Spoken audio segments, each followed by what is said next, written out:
Hello, everyone.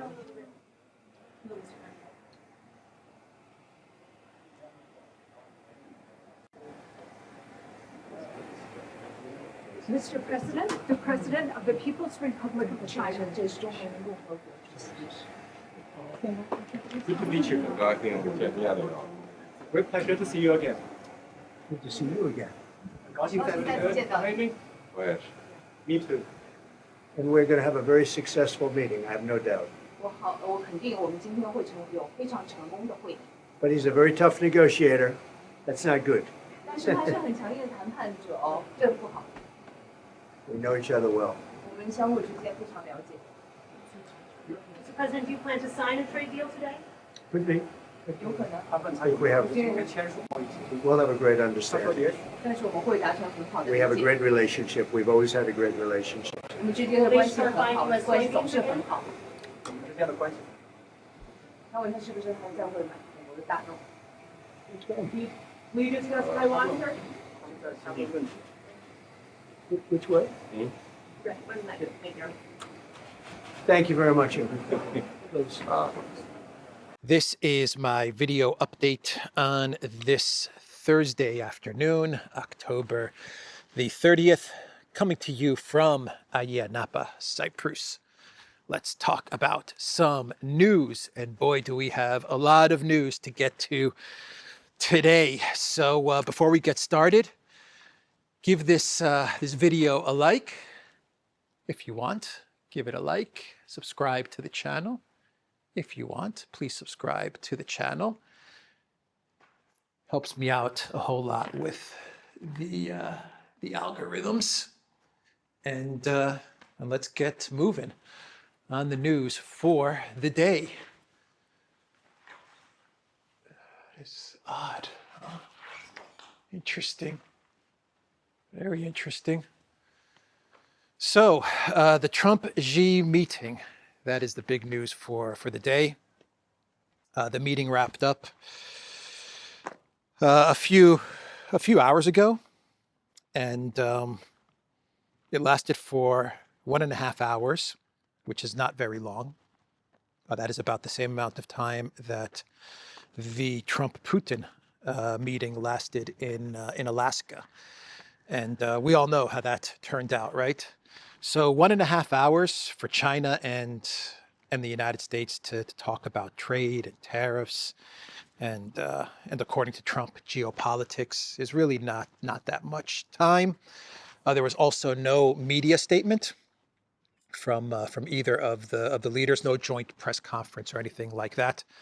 Trump did talk to the media afterwards on his own. The Chinese Foreign Ministry and the Ministry of Commerce, they also posted a readout of the results of the meeting. But all in all, I would say that if I had to judge the meeting as far as what I've read, the statements that Trump has issued, and also going off of the body language between the two leaders, I would say that Trump, he had to walk back a lot of the tariff and trade demands that he was making of China, and that China was in the dominant position before the meeting and during the meeting, and if you go by the readouts after the meeting as well. Before the meeting, both leaders they met on the stage, on a podium on a stage. And Trump was made to wait for Xi Jinping, right? So Trump is waiting for Xi Jinping. Xi Jinping finally walks up to this platform, and according to protocol,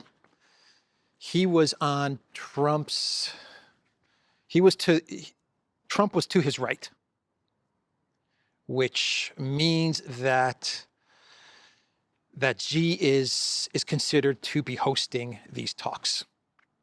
Okay, and the fact that Trump was made to wait for Xi also shows that China was in the dominant position before the talks, And it showed as well as they shook hands. Trump was talking about how Xi is a tough negotiator and he's excited about the talks, and he was saying all kinds of stuff, right? Trying to get close to Xi, trying to pat him on the back. I'll say this: if you look at Xi's body language, it was cold, man. You know, it was cold. It was icy, as Alexander described it. Very icy, right? You could tell that Xi was there to mean business. He was coming to this to talk about business. He wasn't there to play around or to exchange niceties or compliments or anything like that, even though Trump tried. But Xi was just stone cold, man, stoic. And so that was before the meeting. Then they had the meeting. An hour and a half later, they came out of the meeting. And then later on, Trump issued some statements about what they agreed on. And then China released their readout. Trump was asked by a reporter if you had to rate the talks with China on a scale of 1 to 10, what would you give it? And Trump said, I would give it a 12. A 12, because I like it. I like it a lot, so I would give it a 12. Yeah, Trump was playing the results of the meeting up, big time. And we did get some agreement. Even Xi Jinping said that we have some framework to work on. Right, things were agreed, and there's a way to move forward. But the United States has to be serious about these talks. Right, no playing around. That was the message from Xi. We have something to discuss, something to move forward on, but you have to be a good faith actor, right, on what we've agreed on, and we need to see progress on everything we've agreed on, and then we could move towards a more substantive trade agreement, and that's really the result of this talk. What we really got was a 1 year pause, right? We got a 1 year pause so that China and the United States can go over various parts of this trade and tariff negotiation, and then we'll see in a year what the end result is going to be. Trump said that he's going to travel to China in April, and then that Xi would most likely come to the United States. China has not confirmed any of this. They did not confirm this statement from Trump. They did not deny it, but they did not confirm it either. Trump also said that China and the United States are going to collaborate on resolving Ukraine. No such statement in the Chinese readout at all. Nowhere do the readouts from China even mention Ukraine, even come close to mentioning any geopolitical issues. Trump admitted that they did not talk about Taiwan, which is a big reveal. If Trump believed that he really had leverage over China, right? If he actually believed that he had a strong hand to play, then he would have pressed the Taiwan issue in front of Xi. But the fact that he did not bring it up, did not discuss it at all, to me indicates that even Trump knew that he doesn't have any strong cards to play when it comes to trade and tariffs. So we're not even going to approach the issue of Taiwan. But when it comes to Ukraine, Trump said that they're going to collaborate on Ukraine. China, the Chinese readouts mentioned none of it. I imagine that probably what happened, if I had to take a guess, Trump probably brought it up in passing. You know, we need to figure out this Ukraine thing, and you know, you guys are buying Russian oil, and I imagine that China said, you know, we'll talk about it at a later date, or you already know our position when it comes to Ukraine. We've stated it many times publicly, our position when it comes to Ukraine and Russia. So let's not mess around with that during this meeting. I imagine that was the statement from China, if I had to take a guess. So basically, we have a 1 year delay, a 1 year kicking the can down the road is basically the end result of this meeting. There were some things that were agreed, but we're going to have to see if the parties actually implement these terms that were agreed on. For example, Trump said that he's going to lower the tariff on fentanyl from 20% to 10% immediately. He said he's going to do that effective immediately, which is interesting because just 5 days ago, Trump was asked about the tariff on fentanyl, the 20% tariff on fentanyl, and he said that China is smuggling fentanyl, or Venezuela's smuggling the fentanyl from China to Venezuela, and then it's making its way to the United States. So he actually said that in a statement 5 days ago, right? And that's why it has a 20% tariff. And here you have Trump saying that effective immediately, the tariff on fentanyl is going to be 10%. So his whole narrative argument about regime change in Venezuela, because of Venezuela and their fentanyl smuggling to the United States from China, that whole narrative is completely fallen apart now. Anyway, he said effective immediately, 10% tariff on fentanyl. He also reduced tariffs against China from 57 or 52% to 47 or 42%, 10% decrease across the board on various tariffs. China said they're going to buy U.S. soybeans. So they said that. They're going to talk about TikTok, NVIDIA, chips, and all of that stuff as the year moves along. No announcements there. And the rare earths. The rare earths, which China does not mention specifically in their readouts. They don't specifically say anything about rare earths. But Trump announced that China is going to put a delay on the export controls of rare earths to the United States. A 1 year delay. So no rare earth export controls for 1 year as they further negotiate. In the Chinese readout, it's implied that China will ease off on the export controls for rare earths, contingent on whether the United States is actually serious about a trade deal, right? So China has the United States on probation. They've put the United States on probation, or they have Trump on some sort of a rare earth subscription model, right? And we have 1 year where you'll be able to get rare earths, but after the year, your subscription ends, and it's contingent on whether you act in good faith with regards to our trade negotiations, and then maybe we'll renew your 1 year subscription to our rare earths, right? It's a probation. They have Trump on a 1 year probation.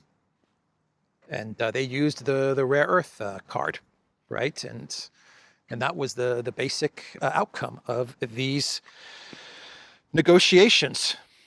A very powerful card, that rare earth card. And so I would give it about two months, maybe 1 to 2 months, or I don't know, maybe 1 to 2 days. 2 days when where you'll see Trump posting something on Truth Social saying that he's disappointed with Xi Jinping and that China is not honoring their trade agreement, and he is going to place 125 gazillion percent tariffs on China unless they do X, Y, and Z. I can see Trump coming out with a Truth Social post like that in a couple of days or in a couple of months, right? And I think China is kind of expecting that as well from Trump. That's why they have the United States on probation. And you can see it in the Chinese readout from the Ministry of Commerce. The way they laid out their readout, they were saying that the United States agreed to A, and so because the United States has agreed to A, then we will do this. And then the United States agreed to B. Okay, since the United States has agreed to B, we will then do this. And that's how they laid out their readout. So anyway, that is the meeting between Xi and Trump. We got 1 year of either a smooth divorce, a decoupling between the United States and China, or we got 1 year of chaos, right? Trade and tariff chaos. I'm thinking trade and tariff chaos, but let's hope that things do stabilize and we do get to a smooth divorce between the United States and China. So, do I have anything else to say about this? No, I don't. You can go to the Global Times and read the Ministry of Commerce readout from the meeting from China's side. Trump has given interviews to the media. It's all over the collective West media as far as what Trump said about the results of the meeting. And on a side note, just on a side note from Reuters, Japan Prime Minister pushed back against U.S. request to ban Russian energy imports, sources say. So a day after Trump leaves from what he said was an extremely successful meeting with Japan, we get the Japanese revealing, according to Reuters, that Trump wanted them to block Russian energy imports, and they pretty much said no, right? They pretty much said no, we can't do that. So Japan pushing back on Trump's demands to block Russian oil. So the other big news for today is the testing of the Poseidon weapon, Russia's testing of the Poseidon, which I'm sure everyone knows about. The Poseidon, the underwater drone or missile that can't be stopped and carries this massive warhead that when it detonates, when it goes off, it creates this massive tsunami wave off the coast of whatever the target is, and it basically obliterates any coastal city. And of course, you're talking about water that would be contaminated with nuclear gook, right? Radioactive junk, and a very devastating weapon. More devastating, in my opinion, than the Budavestnik. Two very different weapon systems, but equally devastating. The Poseidon may even be more terrifying than the Budavestnik. The weapon was tested yesterday, and Putin announced the successful testing of the Poseidon. According to Putin, there is no way of intercepting the Poseidon unmanned vehicle. This is what Putin said: when it comes to speed and depth, there is nothing comparable to the unmanned vehicle anywhere in the world, and it is unlikely to appear anytime soon, he stated. At the moment, there are no methods of intercepting the Poseidon, Putin stressed. The geography advantage of the United States has been completely nullified with the Budavestnik and the Poseidon. And these are terrifying, horrific weapons, right? But any advantage that the United States, that the neocons thought they had over Russia or over China, let them fight over there. Let's get proxy wars going. Let's get conflicts happening in Europe or in Asia. We're far away and we're protected by these two oceans. That's over. That has been completely nullified, negated by the Budavestnik and the Poseidon. And I believe the Poseidon, like the Budavestnik, can go for multiple hours or even multiple days, just underwater moving around, right? Which is terrifying when you think of it, especially with the huge warhead that it carries. But this obviously freaked out Trump in a big way, and he panicked, man. He panicked big time, and he posted his panic. He showed his panic with a post on Truth Social. And this is what Trump said. The United States has more nuclear weapons than any other country. That's not true. This was accomplished, including a complete update and renovation of existing weapons during my first term in office. Because of the tremendous destructive power, I hated to do it, but had no choice. Russia is second and China is a distant third, but will be even within 5 years. Because of other countries' testing programs, I have instructed the Department of War to start testing our nuclear weapons on an equal basis. That process will begin immediately. Thank you for your attention to this matter, President Donald J. Trump. Not a very coherent post on Truth Social now that I read it again out loud. But anyway, I think you get to the gist of what Trump is saying here. He was also asked by the media about U.S. Nuclear testing, and Trump said, everyone else is doing it, or the other big powers are doing nuclear testing, so why not us? We should do it as well, which is completely wrong, completely false. Does Trump believe that the Budavestnik or the Poseidon were nuclear tests? If that's what he believes, then he's very, very ill-advised, very mistaken, because those were not nuclear tests.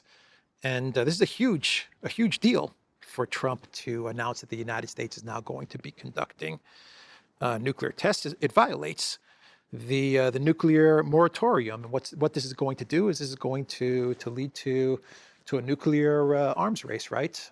If the United States starts conducting nuclear tests, well, then Russia's going to start conducting them in China, and you can see how all of this spirals out of control.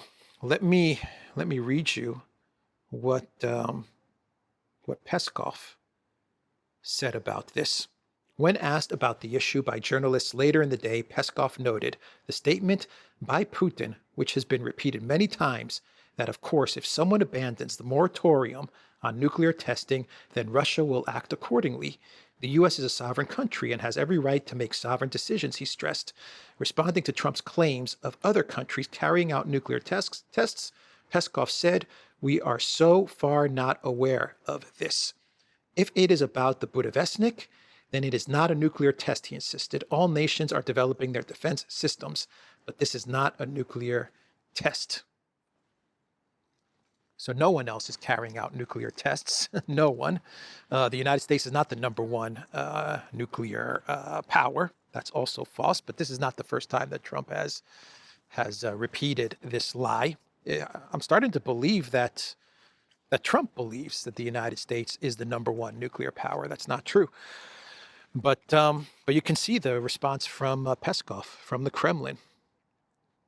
You can see it. He's basically saying, look, if the United States wants to do this and they're a sovereign country, if they want to do this, they can do this. Well, we're gonna do it as well, right? And just to respond to Trump's statement about other countries conducting nuclear tests, not true. The Budavestnik was not a nuclear test. Very dangerous statement from Trump, a very panicky statement from Trump, a revelation that Trump is freaked out by the weapon systems that Russia has unveiled.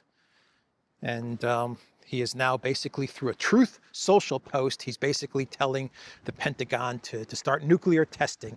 What kind of a world do we live in where the President of the United States, via social media, tells the Pentagon to start conducting nuclear tests?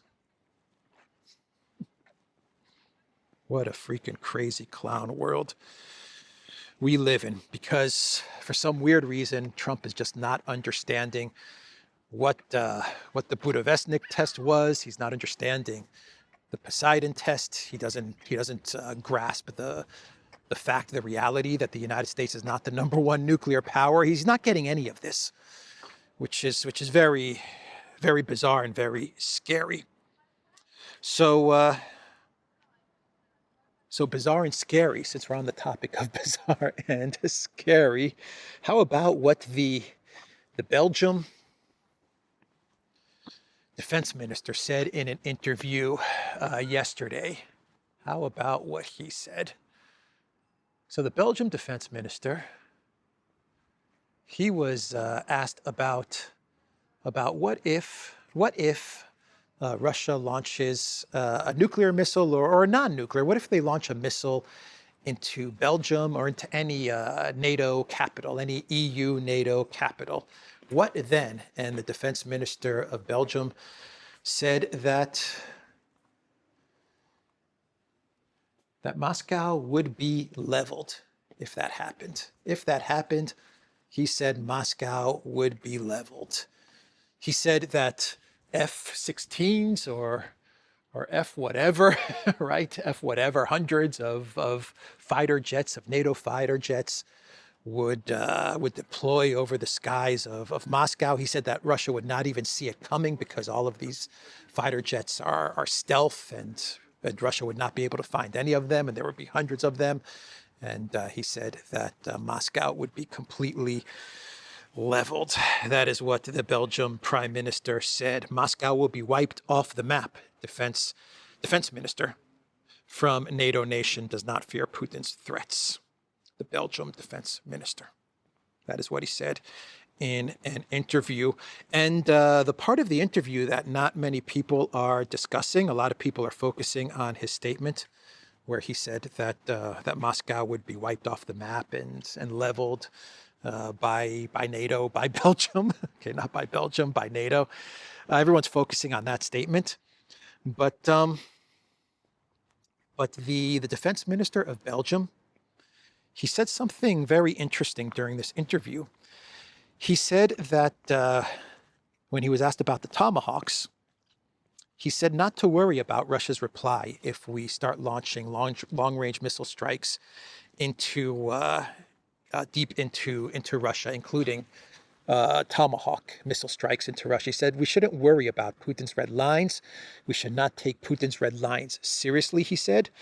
Putin has issued red lines in the past, and he did nothing about it when we crossed those red lines. He said that NATO entry of Finland and Sweden was a red line that was crossed and Putin did nothing. That's not true. Finland and Sweden in NATO was never a Russian red line. Ukraine in NATO, that was a Russian red line. But Finland and Sweden was never a Russian red line. But anyway, he said that that was a red line in his imagination that was crossed and Putin did nothing. And then he talked about long-range missile strikes into Russia, the ATACMS and all of these things. And that was a red line. That was a red line. The response from Russia was the Orezhnik, but that was it. And he said they crossed those red lines and nothing really happened. So he basically said, you know what?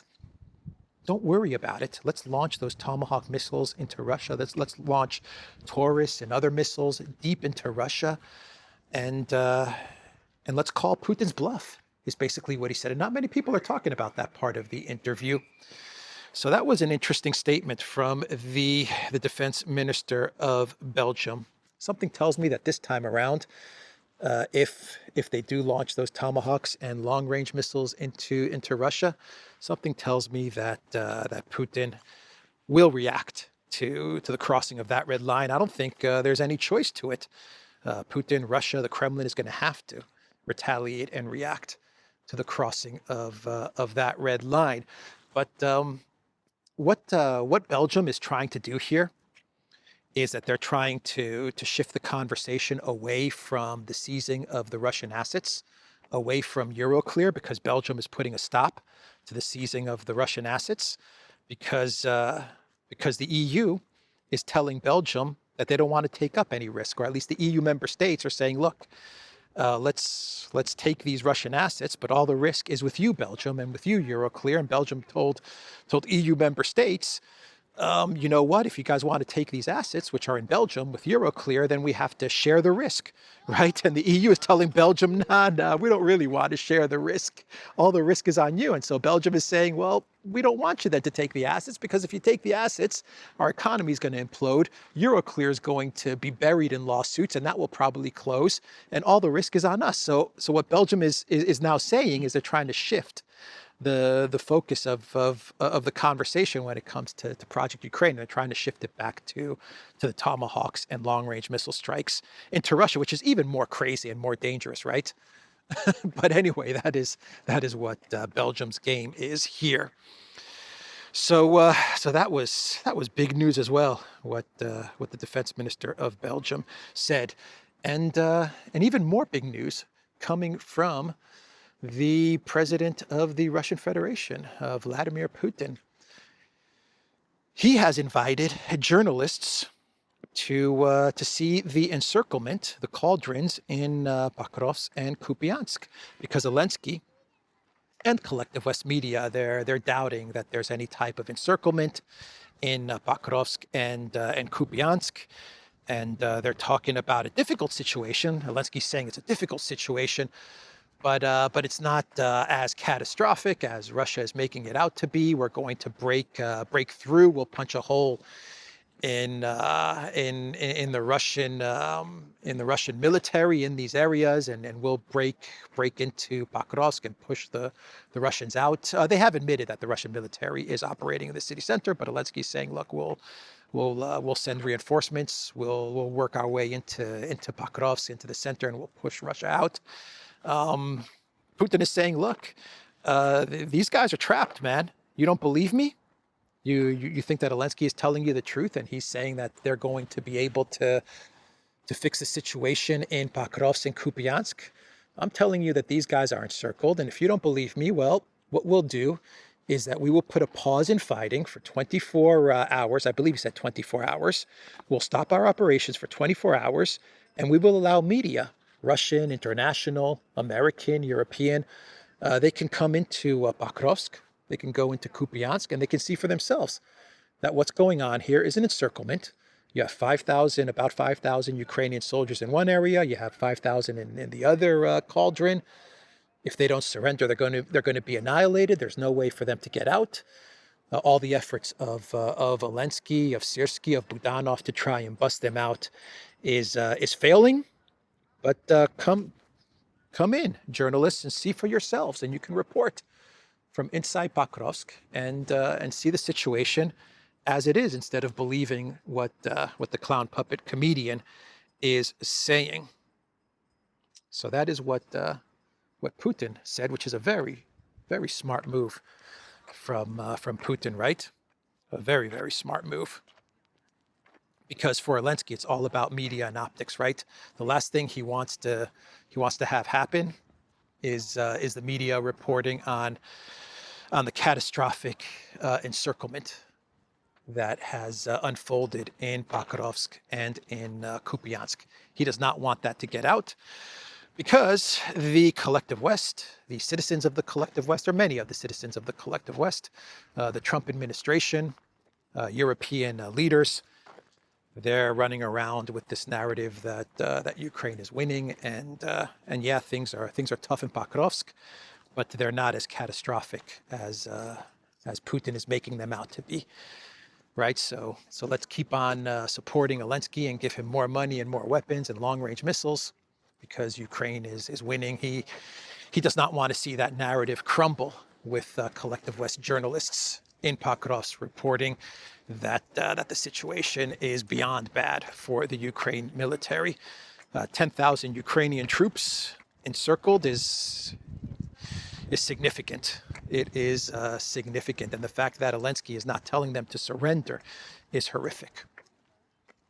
Absolutely horrific. Zelensky and Syrskyi, they should be ordering those soldiers to surrender. And Putin said if they surrender, Geneva Convention, prisoners of war, but they have to lay down their arms and surrender. Instead, Zelensky is trying to figure out a way to bust them out. He's telling the media that things are not that bad. Yeah, they're bad, but they're not that bad, is what he's saying. And well, Putin has just done a checkmate move.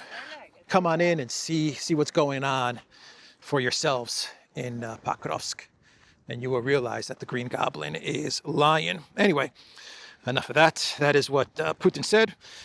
And we had the Russian military. They were They were striking Ukraine earlier today, the energy facilities. So as you have these encirclements in the key area of Pokrovsk and in Kupiansk, you also have the Russian military continuing to knock out Ukraine's energy infrastructure.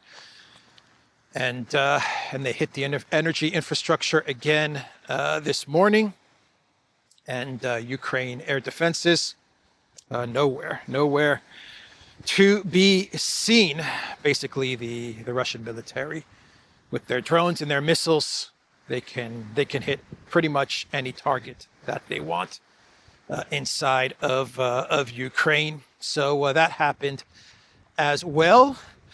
And how about an update? This is an interesting update on the refinery that was sabotaged in Hungary. Remember that story where there was an attack on a refinery in Romania connected to refining Russian oil. Actually, the Romania refinery was connected to Lukoil, and then you had the MOL refinery that was attacked in Hungary about an hour after Romania's refinery was attacked. And the thinking was that this was some sort of Ukraine sabotage on these refineries. I mean, 1 hour apart, and both these refineries have explosions and they're catching fire. Well, Orban, he has actually issued a statement saying that the attack on the MOL refinery could have been an external attack. That is what he said. The Hungarian prime minister has said he hoped the incident had nothing to do with Polish calls to target Budapest's energy sources. Yeah, and Poland was happy about this, right?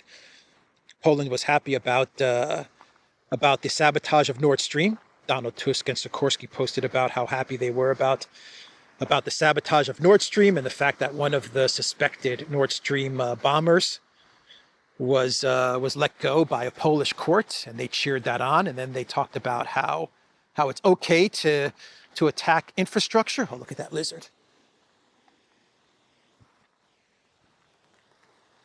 Oh man, I lost him. There are so many lizards around here. It's awesome. It is awesome. So it's okay to go after infrastructure as long as it's in a war and you're defending yourself. You can blow up whatever infrastructure you want, said Tusk and Sikorsky. And then you had these refineries blown up in Hungary, and now you have Orban coming out publicly and saying, you know what, the attack on the refinery in Hungary might have been an external attack, which means that when Orban is saying this, which means yes, it was an external attack for Orban to say this. And then Orban says, I hope it wasn't Poland that encouraged this.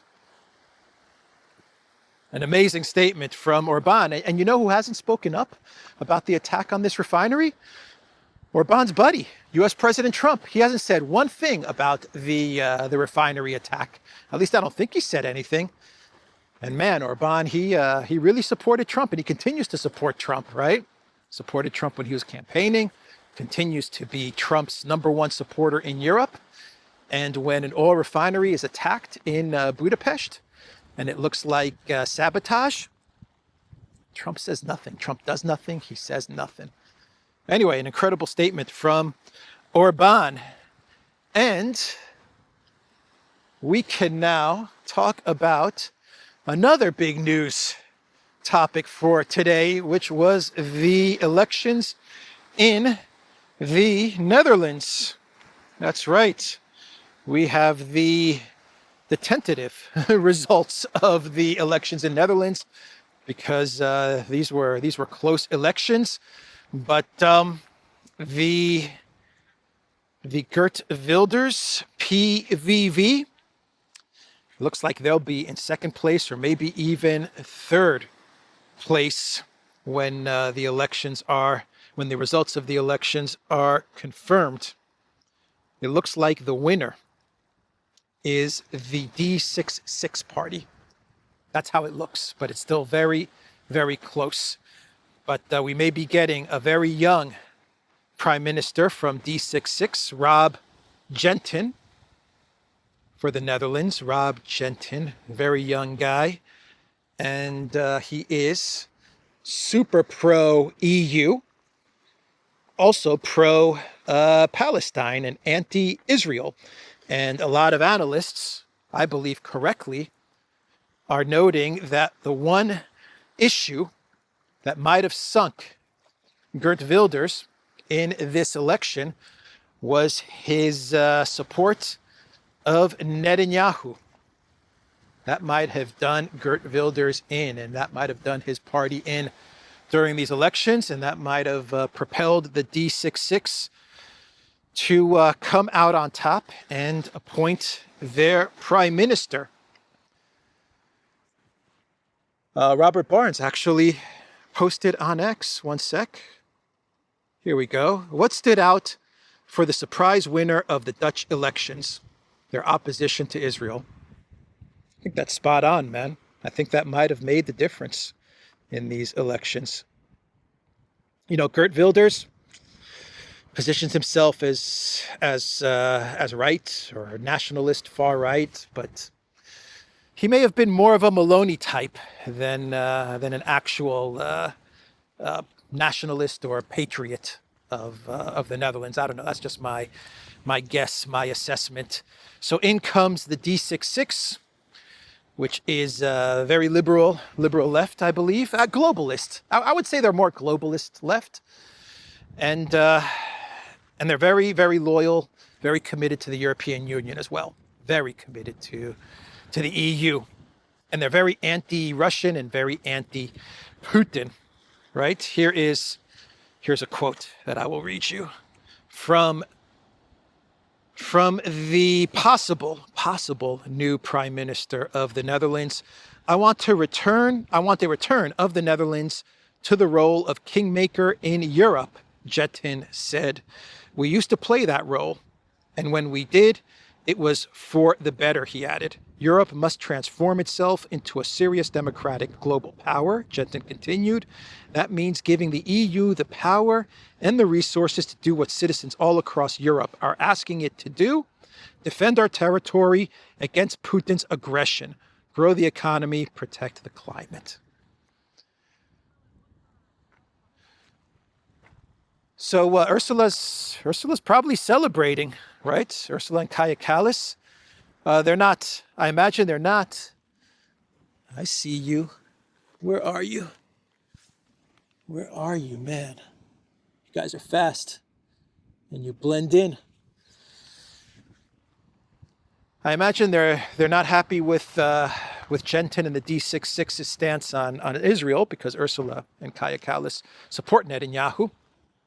But they are happy about their stance on Putin and the militarization of the EU and all of that. So anyway, that's the situation in the Netherlands. I hope I got it right. I hope I summarized the situation well in the Netherlands. I don't think we have the final results of the elections, but the indication is this Jetin guy and D66 being the party that will take a shot at forming a government, snap elections in the Netherlands. And the news continues with Bill Gates and US President Trump taking a victory lap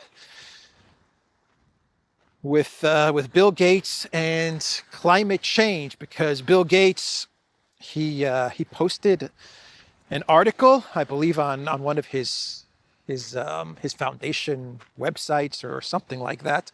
But anyway, Bill Gates, he said that the climate crisis won't lead to humanity's demise, and what we need to focus on now is improving people's lives, right? Making the lives of people better over the long term, right? You will own nothing and be happy. Eat them bugs. You will be happy eating them bugs and eating the Beyond Meat, the artificial meat or whatever it's called. We're going to improve your lives and make you happy, according to Bill Gates. And the whole climate thing is really not that big of a deal. And Trump is claiming victory on this statement from Bill Gates. He says, I We just won the war on the climate change hoax. Bill Gates has finally admitted that he was completely wrong on the issue. It took courage to do so, and for that we are all grateful. MAGA. I don't know if this is Trump's victory lap, if he should claim victory for this post by Bill Gates. I'll tell you what's going on here. This is what I think is going on. I think that Bill Gates is saying, you know what, AI, man, AI needs a lot of energy, so we got to move away from this whole climate change stuff, and we gotta think about AI, which consumes a whole lot of energy, and that's what I'm going to focus on, right? Microsoft, OpenAI, 27% stake in OpenAI, 137 billion in AI. Microsoft, Bill Gates, Microsoft, right? That's what I think is going on, man. Forget climate change was pocket. Climate change was pocket change is what Bill Gates is saying. This AI stuff, yeah, we gotta think about AI now. That's what's going on here, in my opinion, right? Anyway, of which Trump is also a big fan of AI as well. So Trump and Gates are aligned now, right? They're aligned going forward. They're aligned in improving our lives. I like it. I like that, Bill Gates. I like him a lot. Anyway, all right, let's do some clown worlds and we will wrap this video up. I imagine this has been a long, yeah, I knew this was going to be a long video. I knew it. There was so much news to get to today. Anyway, let's try to get through these clown worlds quickly. In Lithuania, they are saying that Belarus is attacking them with balloons, with balloons carrying cigarettes, and they're saying that this is an attack from the KGB, according to Lithuania's president. Now, SEDA claimed during a government meeting on Tuesday that the incursions were not just smuggling attempts, but a hybrid attack against Lithuania. We have a lot of evidence, both direct and indirect, that it is a deliberate act aimed at destabilizing the situation, he said, as cited by media outlet Delphi. Right, so Belarus is trying to destabilize Lithuania by sending over balloons filled with cigarettes. And this is a KGB Soviet Belarus hybrid attack on Lithuania, right? Cigarettes in balloons.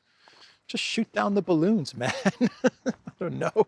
Shoot them down. Scramble an F-16, like with the decoy drones over Poland, right? Get some F-16s scrambled, fire some missiles at these balloons. Problem solved. And NATO ends up looking good, right? You can make it into a big NATO operation. Isn't that what all these guys like? They like these NATO operations against these aggressive Russian hybrid attack balloons. And when you blow up the balloon, you also get a prize, right? Like a piñata, you get a prize, cigarettes. So after you blow up the balloon, you can smoke. Crazy, man. Crazy. I think Lithuania is desperate for attention. They're feeling ignored. Estonia gets most of the attention in the Baltics. Anyway, let's move on. One more clown world. Trump, he was speaking about Modi right before his meeting with Xi Jinping, and he mocked the leader of India. He mocked the leader of India, Prime Minister Modi. He said, "It's the nicest looking guy. He looks like your father, but he's a killer. He's tough as hell." That is what President Trump said. And then he revealed that 7 planes were shot down in the conflict with Pakistan. 7 Indian planes were shot down. And he said that this was going to be a big war and that he prevented this big war. And they're both nuclear powers. And he stopped this from getting out of control and becoming a big nuclear war between Pakistan and India. He pretended to be Modi, right? So he mocked Modi. He was trying to do an impersonation of Modi. That's not going to go down well. And And then he talked about the 7 planes being shot down, man. Modi's not going to like that either, man. Modi is going to be furious with Trump saying that. Furious. But there it is. There it is. So that's the last clown world for today. I will end the video there. The Duran.locals.com. We're on X, we're on Rumble, we're on Telegram, and we are also on Substack. All the links are in the description box down below. This may be my longest video in all of history. Maybe. We'll see. Take care, everyone.